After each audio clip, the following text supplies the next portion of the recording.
Welcome to the Reprofiles, where infertility meets injustice and nothing is off limits. We're two nurses. We're certified reproductive health advocates, and we're here to tell you everything they didn't. From the broken systems to the heartbreak left behind, we're here to connect the facts, the policies, and the pain. Because silence isn't safety, and we're done being quiet. This is the Reprofiles. Infertility, injustice, and all things nobody warned you about. Hi, Reprofiles. It's me, Anne-Marie, and I am solo again today because Elizabeth Lee is still on the campaign trail, and she just won her primary in Arizona, so congratulations to her. We do have a message from her coming up right after this introduction, so you can see what she has to say. Just wanted to welcome everybody back. We did take a little summer break, or I rather took a summer break. Elizabeth was off campaigning, but I took a little summer break. But now I'm back, and today I have some guests. I have Rebecca and Shane from Petits Surrogacy today to talk about all things surrogacy. So an interesting topic that people don't really necessarily know all about. It's a part of the fertility world that doesn't get talked about a lot. It's a very wonderful part of the fertility world that I'm proud to be a part of. So after we hear from Elizabeth, you'll see my interview or hear my interview. If you're not watching this on YouTube, you'll hear the interview with Rebecca, Shane, and myself. Hey, Reprofiles fam. It's me, Nurse Elizabeth Lee, and I am just dropping in. It has been another long day on the campaign trail, but I wanted to take a moment to say hi to everyone and thank you for all of the support. I am working so hard to bring some sanity back to politics, and it is hard work, and it is from sun up until sundown, and I would do it all over again if given the opportunity to fight for people, for what's right for them and their families, and to really take a stand in a time such as now, where we just are inundated with a lot of bad news. And I think that you can put your anxiety into action and see real results. And I think our campaign for Arizona's 5th District open house seat, I think our campaign showed just that. And so it's been a beautiful experience to becoming the Democratic nominee for Congress in Arizona 5. And if all things go to plan, the big upset. We are less than 100 days till the general election. We won our primary in an absolute smashing landslide back on July 21st. And we are just looking so forward to continuing to show up for our community throughout the course of our campaign, because that's something we did so well in the primary. Our campaign wasn't just a campaign. It was an effort, a movement that was always acting in the best interest of our neighbors and our community members, and staying active to understanding what the needs of the community were, and then showing up in real time and filling those needs. So we plan to have a very similar approach in the general election, and until a time in which I get a lot more time and freedom back, you are in the very capable hands of Anne-Marie Luft and all of the amazing folks that she brings on to the show, including Dr. Julie Bindeman. So I appreciate everybody and your support, and we'll see you soon. Hi, everybody. So this is Anne-Marie from the Reprofiles, and today I have some guests joining me today, and we're going to be talking all about surrogacy. So I'm going to hit it off first with Rebecca. So Rebecca, tell us a little bit about your surrogacy agency, and tell us a little bit how you got into the fertility world itself. Yeah, so our surrogacy agency is Le Petits Surrogacy. We work with international and domestic IPs. We're a smaller agency in a landscape of ever-increasing size of these other agencies. And we really pride ourselves on individualized attention and a concierge approach. We like to keep it small and intimate with our surrogates and intended parents, and really focus on consistency of support throughout the surrogacy journey for all. And I got interested in this because I struggled with my own fertility when I was younger. So at 24, I was diagnosed with stage 4 endometriosis and PCOS. And I was actually working in an OBGYN office and was told that I needed to try to have kids then, because if not, I probably wouldn't have them. And so I started learning everything about fertility and the treatments available to people who wanted to have children, but who had challenges. And I fell in love with it. It's definitely my passion. I love talking to intended parents and saying, hey, like this may not be what you envisioned initially, but there's a way to do this. And I will help you and we'll partner and grow your family. And I adore surrogates who have this giant heart and are willing to help in this way. Families grow. And so I kind of evolved. I managed an IVF clinic in Southern California for 12 years before I worked for a different agency that was a surrogacy agency, and then decided I really wanted to open my own. And Shane, my business partner, joined, and we really are doing this a little bit differently than the people who have done it before us. That's awesome. And I know that a lot of people who go through their own infertility journey, they're the ones that are coming into this field and they have their own personal stories that they're able to share with their patients, with their clients. And I can tell you, I never thought I was going to be in the field that I am, but I'm so glad that I was able to get led into this position, because once I started, I didn't want to leave it. I fell in love with this field, and there are different jobs that I've had, and I've always come back. Like I kind of went out a little bit, and then I came back in because I can't leave it.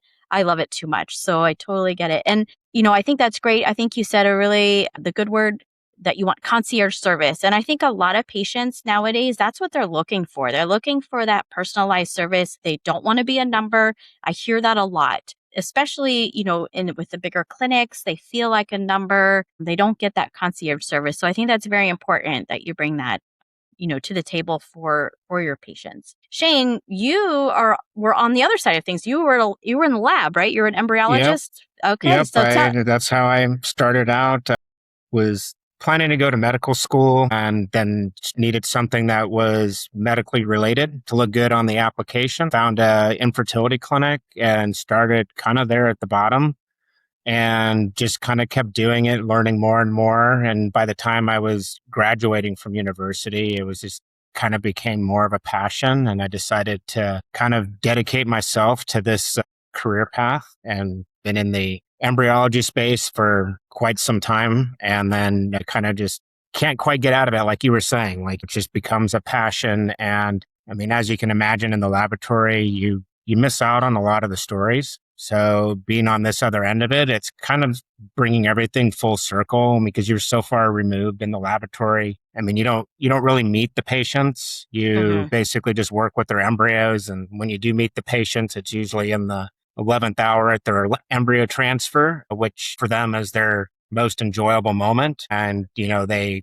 are very happy at that time because they're actually got to the point of having an embryo transfer. But you just don't get all the follow through, the ups and the downs in their journey. You don't know how they got to this part. So this is kind of the nice thing about this part of my career and being here now, is just you kind of get the full circle and you get to know basically the people behind what I was working with in the laboratory all the time. Yeah, I hear that from embryologists a lot, is that, okay, yeah, I have my space. That's my area, is in the lab. But then at the same time, they're like, hey, whatever happened to that patient? Remember that patient? And they come to the nurses and they ask questions like, did that ever work out?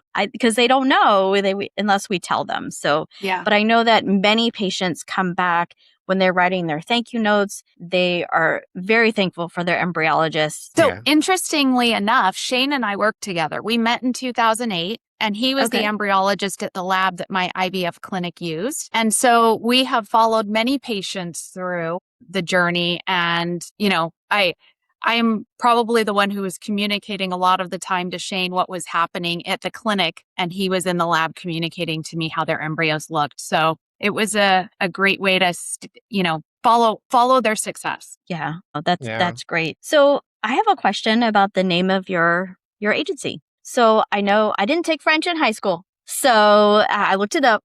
and it means the little ones. How did you come up with that name? What does it mean for you? Just that we are the little agency who really wants a more concierge feel and approach to what we do. This specialty is built on trust, and it's the relationship that's so important. And you can't have that. It's just really not possible in these giant agencies. We wanted something different. We want to know the stories, and we want to be involved in the success of our patients, the intended parents and the surrogates, and work with the IVF clinics to really make this happen for these families. And so, yes, the little ones kind of encompassed what we're looking to do. Awesome. When a person or a couple and they're needing to move to surrogacy, what are some of the things that when they go to your website, what are some of the things that you want them to really look at, focus on? I want them to focus on that there are safeguards in place with agencies that can help them really mitigate risk as they move through this journey, because that's a huge concern for everybody involved, surrogates and intended parents alike. And so, of course, there are other reputable agencies out there, but we really try to hold our surrogates and our intended parents to the highest standards, and ourselves, right? So we insist on surrogates having very comprehensive screening in the beginning, having their MFM screening and their mental health professional who screens them with personality tests and background checks, insurance reviews, home visits by social workers. All of this benefits intended parents and surrogates alike, making sure that they really are qualified to do this. And it's going to be a safe journey for them and their families, because we have to worry about their families as well. And then intended parents, we do the same thing. We make sure that they're screened with background checks, and we make sure we understand what embryos they have and how many embryos they want to transfer and guide them on that. We do a little bit of fertility consulting as well. We understand, I think, clinically more than some of the agencies out there, so we can guide them to great doctors and IVF clinics. And we make sure that they have individual representation, legal representation on both sides, third-party impartial trust escrow company, and we make sure that there's mental health support for surrogates and IPs all the way through the journey. All of these things make for a successful journey. As a fertility nurse, I also would steer my patients that were going to the GC route. I would try to steer them toward an agency, because they would come back to me and be like, oh, well, I found this person on Facebook. And I would be like, eek. Let's pump the brakes a little bit. How did you find this person? I always try to steer them toward an agency that does that vetting in advance, so that we don't have to worry about anything going through the mental health evaluation, all of that. So that is always very important, that everything is vetted. And then I always try to steer them that way as well. Do you guys take a look at the clinic as far as like what their embryos look like, or their grading, things like that, as you're talking to intended parents? Our role kind of comes in a little bit more where that expertise is if you have an intended parent that finds you on the internet and they're like, I don't even know where to start. I don't know what clinic to go to, we could be a great resource on that aspect, because I've been in the industry, know very well the California landscape. I was involved in ASRM for many years. So I have, have lots of colleagues across the US. So, very easily can connect people to clinics. And that's an advantage that you have those connections that you could be like, oh, I know who's working there. I know that embryology lab. They're excellent. Kind of steer them toward that IVF clinic that has a good reputation, the people that are working there and their good work that they do. So if someone they know that they're going to use this surrogate, and we know that there's plenty of couples out there, they already know in advance that they're going to have to go through IVF, they've used an egg donor, things like that. So you have an excellent communication with other people. So that's great that you would be able to do that. What are some of the red flags that would come up for, like, if you were looking for a surrogate? What are some of the red flags that you kind of look at when someone applies to your agency? So one of the biggest things is that we want them to be healthy and to enjoy being pregnant, and not have any complications that would be serious during pregnancy or delivery. Those are probably the most important red flags that we look for right off the bat. Then we go ahead and we make sure that they have a stable lifestyle, that they're well supported, that they are financially stable so that they're doing this because it's a choice and it's something that they feel in their heart versus they're looking for compensation alone. And then, we also have to look at them emotionally and make sure that we think that this is the right path for them. And of course, we, at every step of the program, call in the specialists. We call in the MFM doctors and the LMFTs, people with lots of experience in this industry. So it's not us really making the decisions. We do the initial screening and then we make sure that we have the professionals come in to support that. So do all of your gestational carriers, do they all see an MFM? Okay, so not only do they have to have their OB/GYN records, their delivery records, but we also have them be seen by a maternal fetal medicine specialist. It's a virtual screening. So what we do is we collect their medical records and then we send that to the MFM doctor, the maternal fetal medicine, who then will go through those records and meet virtually with them to go over everything and make sure that they qualify to be a surrogate and that it's safe for them to proceed. So a lot of times we'll have an OB clearance letter from their OB saying you'd make a great surrogate. We have a maternal fetal medicine doctor who's reviewed records and met with them, answered any questions, and made sure that their health history is appropriate for surrogacy. And then they have the REI who goes over their records as well and approves those records. And then the next step would be the physical exam with the reproductive endocrinologist. So, and the blood work and urine. So there are multiple clinicians who are screening these surrogates to make sure that this is a good candidate for not only for their family and them, but for the intended parents. Right. And I've seen in my experience, a lot of times the GCs would come and they would send the records. We would get the records. I haven't seen many that have seen it at MFM, but I think that's great. It's another set of eyes taking a look at everything and just making sure that this whole process is safe for the GC, for baby, all of that. So I think that's great. And it also helps with the REI. When they get the records, they know it's been seen twice and they're taking that third look at it and making sure everything looks good. So yeah. What do you think is the biggest motivation of gestational carriers? What do you think is the biggest motivation that they have to become a gestational carrier? I think it's people who really love helping others. I see this repeated theme, and it's women who enjoy being pregnant and have healthy pregnancies and deliveries, and they really crave that feeling of being able to change somebody's life in such a positive way. They're generally in the service industry. We see a lot of nurses and teachers and social workers. We see people who want to help others. And I think that's the biggest driver of all of this. And those relationships, especially when you're working with a small agency like ours, where those relationships are really nurtured from beginning to end, they're lifelong connections that they're making. And so as I think our society becomes more isolating at times, we're online more and maybe we don't have as much time as we once did for family and friends. Like these relationships, I think really feed people's souls, intended parents and surrogates alike. No, that's great. That is so true. I've seen a lot of GCs come in and they genuinely want to help these people out a lot. And it's just, I'm like, wow, that's amazing. Like, I think could I have done that? I don't know if I could do that. I don't know if I had the guts to do that, but these women come in and they're gung-ho and they're always very pleasant. They're always they're happy people, and you can tell that they're very happy people. Yeah. And I think they're very courageous and ambitious women. I mean, they're doing something. There's always a first time, being a surrogate, and that's really opening yourself up to a lot of vulnerability. You're trusting your agency, you're trusting your intended parents, you're trusting those who support you at home.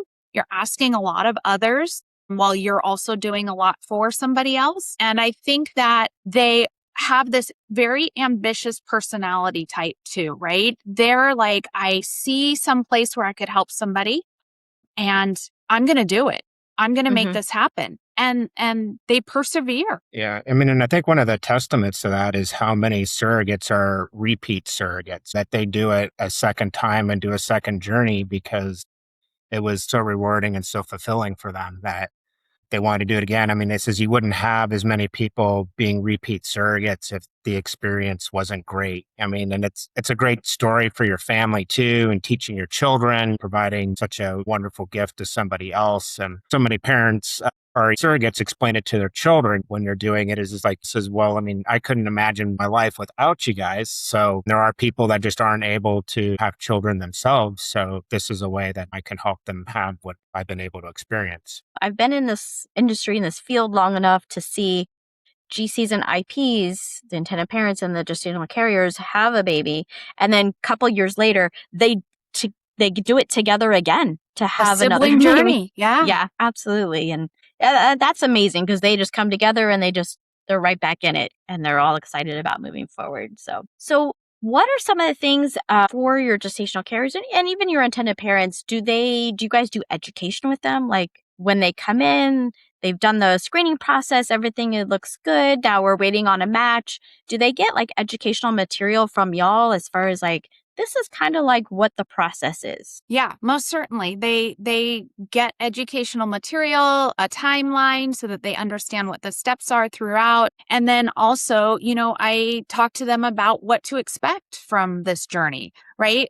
You know this very well. Clinically, what you're looking at in the beginning might be very different once you're pregnant. Those are a little bit less involved, besides a NIPT test or some prenatal screening or a glucola that you're doing. Pregnancy generally doesn't have a ton of testing if it's very healthy, which we're grateful for. But, in the beginning where you're going through this frozen embryo transfer and the screening that happens up front, there's a lot of tests and a lot of things have to be pretty exact. We go through everything from step 1 all the way through what to expect in the pregnancy and the birth and the postpartum period.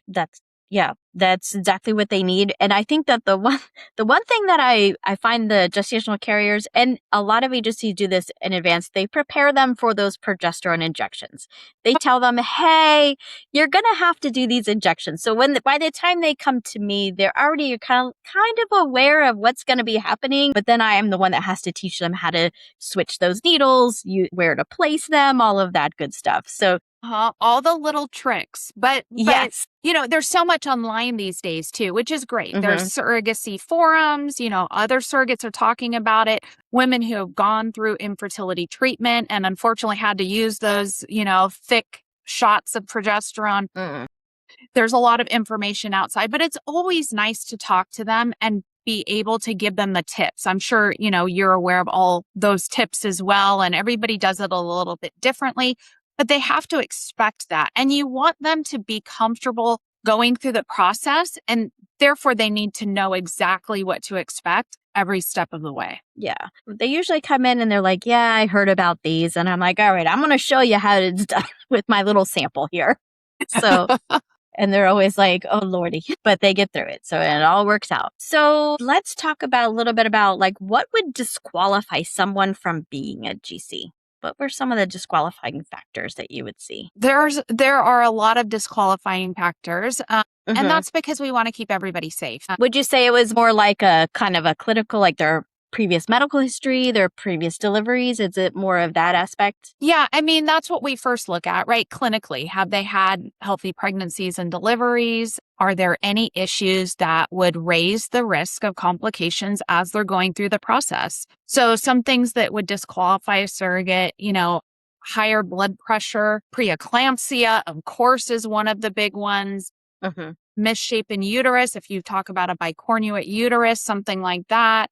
Somebody who's had their own problems conceiving may not be the best candidate for surrogacy, depending on what that diagnosis was. If it's male factor, it really doesn't affect this, but it could be something where they have their own issues that are uterine factor. Also, you want to make sure that everything socially is where we want it. We want to make sure that they're not heavily dependent on aid, right? Financial aid, or their health care, could be jeopardized throughout this process. There's so many. I mean, we generally say that for all the surrogates we screen, it's really 1% to 2% that make it through to be a surrogate with us. And so you're looking at really grand numbers of candidates that we screen to get those perfect surrogates. and maybe I don't want to say perfect. Maybe I want to say surrogates who are healthy enough to move through this, because of course nobody's perfect, but we want to make sure it's safe for everyone involved.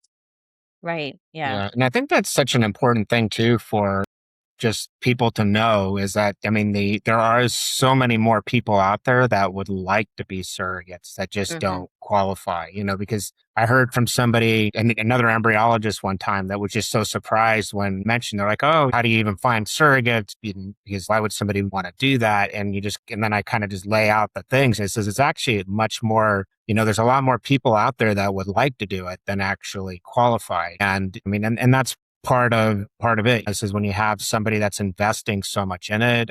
The intended parents are investing a ton in this, not only just financially, but emotionally. This is kind of their end. They don't just start out saying, I'm going to use a surrogate on day one, or this is something they've been thinking about their whole life, that they're going to use a surrogate someday. This is where you go when you're running out of options and you need to use a surrogate to, help you build your family. So, I mean, it's really just phenomenal that people want to share that gift with other people and wanting to help people complete their family. Yeah. Or in a lot of cases, start their family. Sometimes you have secondary infertility. So you have your GCs ready. You match them up with the intended parent. So what does the process happen after the match? Like, what happens at this point? Do they do a meeting? What's going on at this point? Yeah. So we really present profiles for surrogates and intended parents. And although we say, they align on paper and personality wise, they seem to align, surrogates and intended parents really are the ones who match themselves and confirm that it feels like a good match and that there's a connection there after a Zoom match call. Once we do that and everybody confirms that they want to move forward, we'll go ahead and have the surrogate schedule a in-person screening appointment with the intended parent's REI or reproductive endocrinologist for the physical, the lab work, all of that. And then once they get their results back and everything's normal and negative, then we would move on to legal contracts. And then after that, we would look at either doing a mock ERA cycle if the doctor thought that was warranted, or we would go into an embryo transfer cycle. Okay. So do they as a group, the intended parents and the gestational carrier, do they meet as a group with a social worker or a psychologist to kind of hash out some of the, if this happens, then this kind of thing? Yeah. So we all meet on Zoom. So Shane and I are on the match call. We include the intended parents and the surrogate and any spouse or partner on that match call. And we discuss all of the intricacies of the journey ahead, everybody's preferences, their views on certain things that need to align. So things like immunizations and timing, termination, reduction, vaccinations, like all of these things really need to align. And this way, everybody understands the other person's point of view.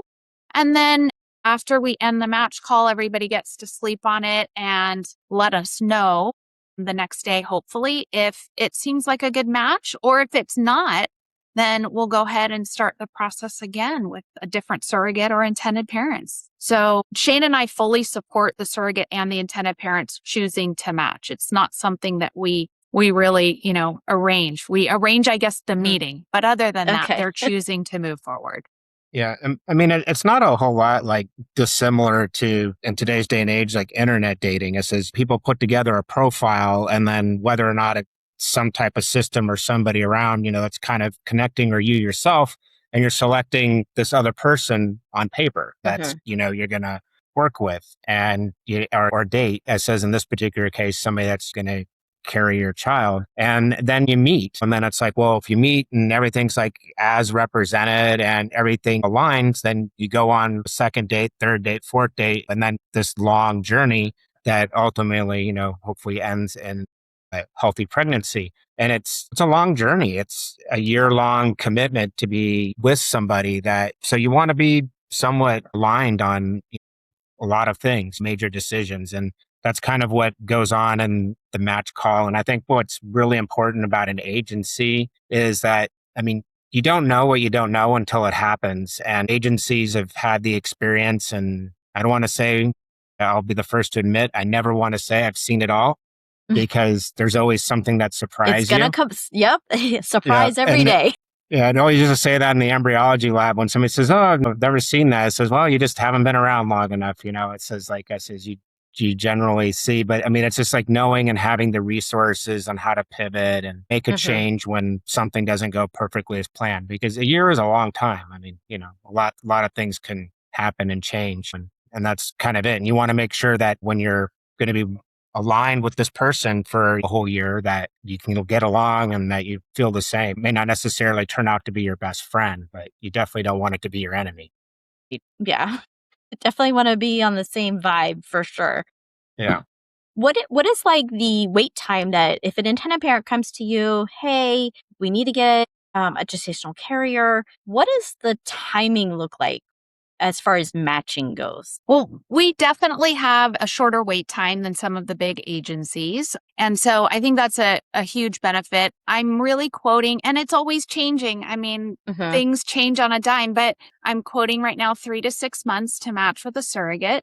And what's really unique about our agency is Shane and I both don't think that intended parents should have to put a deposit down to be on a waiting list. And so we don't collect a deposit. The first time that any money is going to be due is when both the intended parent and the surrogate confirm they want to match and move forward. So that's, I think, really important. We don't have an exclusivity clause, so intended parents, can work with other agencies at the same time. And it's really, we just want to help intended parents and surrogates to match when it's the right match. And we realize that we're not able to do that for everybody. So and not everybody's not everybody's going to be a perfect match.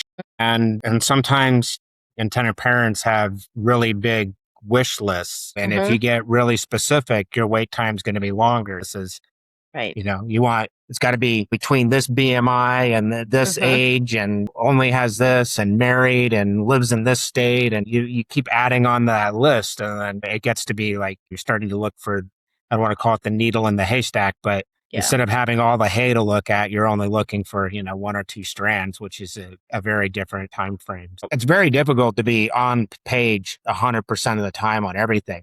But there are big key things that you're usually wanting to be aligned on. And that's kind of the same thing, I think, when you're looking for a surrogate. The big picture, you need to know your must-haves. Or like when you're going to go buy a house, your house never has everything that you're looking for. You can build a house that you thought had everything you're looking for and you move into it and it still doesn't have everything you're looking for. But the issue is that you try to have your must-haves so that it's something that, you can have the most compatibility on throughout the relationship, or in this case, the journey, so it's just, you want to make sure that the big issues are things that it's like whether somebody eats carrots or celery is probably something not to draw the line in the sand. But if you want somebody to be vegan and all they do is eat meat, it's probably not going to work. Right. So like those kind of things. I think that's a good analogy. Looking for a house, I think you're right. Like you go in with your must-haves, but you also have your I'm willing to compromise kind of thing. So I think that's a really good analogy. Kind of going back to the match, what happens if one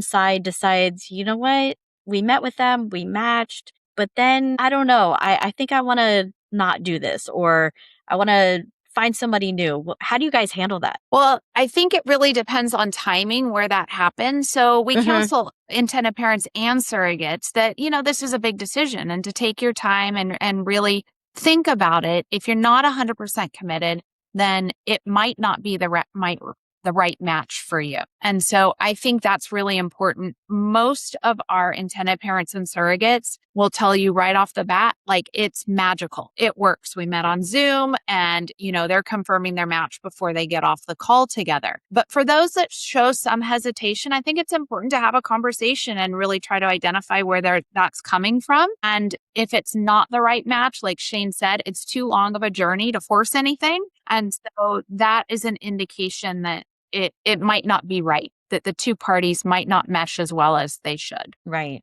And I think it's really important too on the intended parent side. It says if it doesn't feel right, it doesn't feel right. I mean, don't force it because, this surrogate was presented to you and was okay. You don't want to be going through this it was okay. I mean, you want to Mm-hmm. feel that connection and greatness.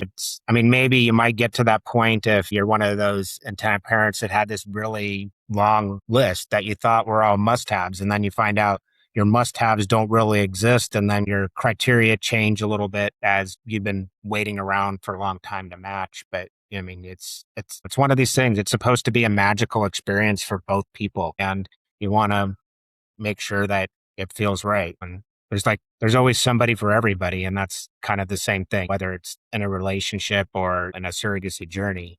It says not everybody's perfect for a perfect match, and you'll find somebody that will be perfect, and like one time you may meet somebody and like, oh, no, it's not great. And the next time you go out and you're like, oh, this is wonderful. You think everybody was going to be like that and that's how it's all going to be. And then you find, oh, this is what it's really supposed to be like. So I think Yeah. you got to pick what's right for you and don't feel pressured into making something work. I think that's one thing that can sometimes be the intended parent may not want to feel like they're saying no to the surrogate and hurt their feelings and the surrogate, vice versa, because they don't want to let them down. But if it's something that's just not right and you're just not feeling it, that's Right. kind of, I mean, and on the surrogate side, I mean, there's a lot more intended parents than surrogates. So it's usually fairly easy to go to another option to potentially match with. Sometimes it's a little more restrictive on the surrogate side from the intended parent's perspective. So I know there's a lot of excitement after they get matched and they have that honeymoon experience. They're like, everything is going well. They go through transfer. Have you guys seen examples where, the things are going well? They had the transfer, were maybe even pregnant at this point, and then they seem to have like not a falling out, but maybe a little bit of trouble. The communication is starting to break down a little bit. How do you guys handle that? Are you guys the ones that they're calling you to help out with that? Yeah, so generally we hear that there might be a little bit, something that's misaligned or miscommunicated, or a difference of opinion. And we do talk to both the surrogate and the intended parent and try to find out what really, the issue may be. We also have professional mental health support on the journey the entire time. And so we rely on them a lot to facilitate the conversation around some of these like friction points within a journey. And I really feel that when a surrogate or intended parent comes to you and says, hey, we're struggling with this a little bit, we're finding it challenging, that's what I want. Because this is a challenging process and there will be little bumps in the road. And it speaks volumes that they feel comfortable enough to come and talk to us about it and say, hey, we want to, take care of this now. We don't want this to be bothering us. And we want to communicate this and be 100% transparent about it. And so we work to communicate with all parties and bring in professional support for certain instances. And it works out. Yeah, Yeah. that's I mean, good. and every journey is unique. So, I mean, each one's going to have its own little things and own little nuances. And it's just a matter. I mean, this is why I think a lot of people sometimes think like doing an independent journey where they have their cousin or something that's going to, be their surrogate or something. And I mean, it's all great and sounds really great in theory until there's something that's wrong. Like this isn't just somebody that you connected with. This is like somebody that's in your family. You start disagreeing on things. I don't like the way that, she's eating or what she's doing. And then you have this bad family mojo dynamic. So, it always makes things difficult. And I mean, sometimes we're a little bit of the intermediary. Usually the surrogate and the intended parents on difficult issues aren't going to just come right out and say one to the other.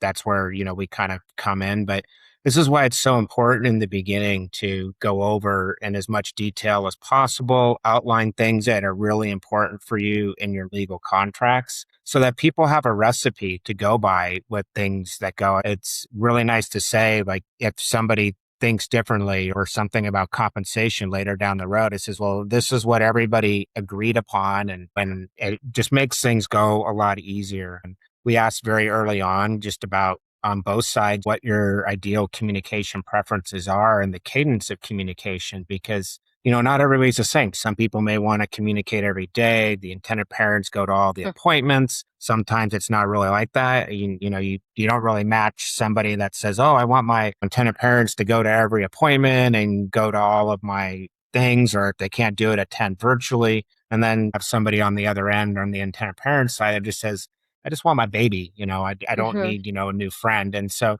those are some of the things that you lay out really early on in the match call to make sure that it makes it more smooth sailing throughout. Everybody knows and manage expectations early on, and everybody's on the same page. It just makes for less wrinkles in the journey and keep it a nice, loving and caring and heartful relationship and gift that the surrogate is doing for the intended parent. Yeah, and I think that's very important. That's like something that you bring to the table is that there's all those little negotiations that have to happen from, like you said, eating. Like, what are you eating? Who's going to be in the appointments? Who's going to be in the delivery room? These are all like important things that some people, they're like, whatever. But no, these are important. They have to be there. They have to be discussed.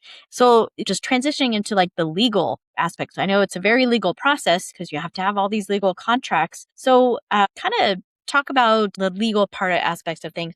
Are the contracts in the state where the transfer will take place, or are they done in a state where the GC lives or the IP? How does that work? Because people are living all over the country and they're doing this. So how does that work? Yeah, so it's a little bit of coordination between the two, right?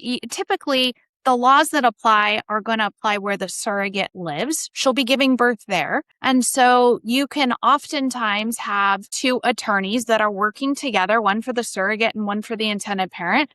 And they're working through a landscape of different laws and requirements and parental documents. It's one of the things that we take very seriously in the beginning when we're verifying where the surrogate lives and what laws and how friendly they are to surrogacy apply there. That will really differentiate what kind of intended parents, whether they be, gay male couple, if that's okay, if it can be a single female, international, IPs. And so we really heavily rely on the attorneys that we are working with to know the laws and draft the contracts and prepare everybody for what's coming down the road. So one of the other things I kind of want to delve into is surrogacy is probably one of the most expensive treatments that we have in the fertility world, right? You have your time intercourse cycles and your IUIs, and then you move into IVF, and then you got egg donors and IVF, and then you got your gestational carriers. So that's an important aspect. I always found it difficult. It's not my job. I don't talk about finance, but I have been in situations where I've seen a couple sit before me. They come into the clinic. They're sitting before me after they've met with the REI. I'm doing my nursing consult and I kind of tell them, hey, this is the process that we need to do. Either they need an egg donor or they need to create embryos. And this is the GC process. And I could just see their enthusiasm, their hope just kind of drain from their faces because it's a very overwhelming process. Not to mention the financial aspect of that. So how do you discuss the financial or the numbers? How do you talk to them about that? Yeah, I think Carefully. the most important thing is to be really transparent and let them know that there are options out there. It's not that most people can go out and get a loan, right, for this whole amount, but it's a little bit of, you might be able to get a loan for some. You might be able to see if you have benefits at work, or we can evaluate where you can find benefits for something like this. There's grants that are available out there. A lot of people rely on family. It's more like a situation where they're getting a little bit from maybe a parent, a grandparent that could help them with this, or an aunt or uncle.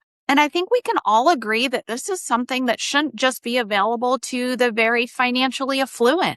And so we work really hard to keep the costs down as much as we can. Unfortunately, it is just going up. And I think a giant part of that is insurance, right? Health insurance, coverage for surrogacy benefits is an ever-changing landscape, and really the costs just continue to rise. And compensation for surrogates, because there is such an imbalance of supply and demand between surrogates and intended parents, that surrogates are not that they don't deserve this compensation, because they absolutely do. You can't even compensate a surrogate for as much as they do. Yeah. But it does drive the cost up. And so it becomes very limiting to an intended parent who doesn't have those resources. So we really try to take every case, on an individual basis and really figure out what's going to work for them and act as a partner as they navigate this. Awesome. Yeah, and I think this is too really important on the agency side, on the recruitment and stuff, is to remind surrogates that there is an intended parent on the other end that has to write the check and come up with all the money for this, So, it's all about being fairly compensated for the time and everything, because it is a very long process, but to be realistic about compensation, because sometimes you get first time surrogates that come through and have heard, and they're asking for the moon as far as compensation goes. And it's a little bit hard when that seems to be the primary focus. Most surrogates are doing this from a heartful place and, trying to work so that it works out for everybody. And fortunately too, on the other side, there's a lot of insurance plans and things that not necessarily, but make things and help intended parents insure against things that could be expensive throughout the journey, then that they've created special policies that kind of help limit. Because, saving this money up for most people is a life of savings. It's not that the money just grows on trees. They've been saving for this to do this one time. If it doesn't work or something, it's financially and emotionally devastating. So it is just really difficult trying to keep all the costs down as much as you can while making sure that everybody is fairly compensated. We've been fairly fortunate so far that our intended parents are pretty supportive of the surrogate. So wanting them to feel cared for and things like that. You don't want them to be exploited, but you don't want to, but the intended parents generally don't want to be taken advantage of either. Right. Exactly. And I think that gives people hope that there are options out there. Like you said, there are grants out there that you could help maybe them find them, or help with like, hey, you can visit this site and there's a bunch of grants for you to apply to. Hey, there's these different options. So I think that that's great. So tell us, Yeah. as we start to wrap up, tell us about if I was a attended parent or if I was a gestational carrier, how can I become part of your agency? You can reach out and email or call us, visit our website. We're at lepetitsurrogacy.com, and we would love to talk to any intended parents who are looking to build their family, to grow their family. And we'd be happy to take a very individualized approach and decide on a plan together and guide them through this. Awesome. Well, we appreciate you coming on. I say we. Elizabeth's not here, but I am here, so I appreciate you coming on. I'm so used to saying we.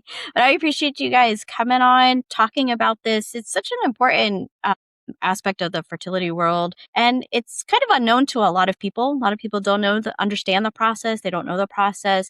So thank you for coming on and kind of walking us through the process and the kind of the ups and downs of things that can happen and topics that should be brought up and that they should think about. So I appreciate that so much. Thank you for joining me. And I think thank one of you the for other good having us. messages too to always have as kind of a closing message is you don't have to do everything like all in one step. You have to think about this sometimes in steps, because for fertility purposes, especially on the woman's side, you need to create your embryos while you're still able to produce eggs and things like that. So whether it's freezing eggs or creating the embryos, if you know you're going to need to use a surrogate in the future, having your embryos or your eggs available to you to use in the future is really important, and trying to wait till you have all the money to do it all in one go, because you might miss some opportunities if you're always waiting. That's a good point. I have recently had a patient come in who is going to be freezing eggs, but will need a surrogate in the future. So that's a really good point. Yeah. All right. Well, thank you guys so much. And we'll see you next time on the Reprofiles.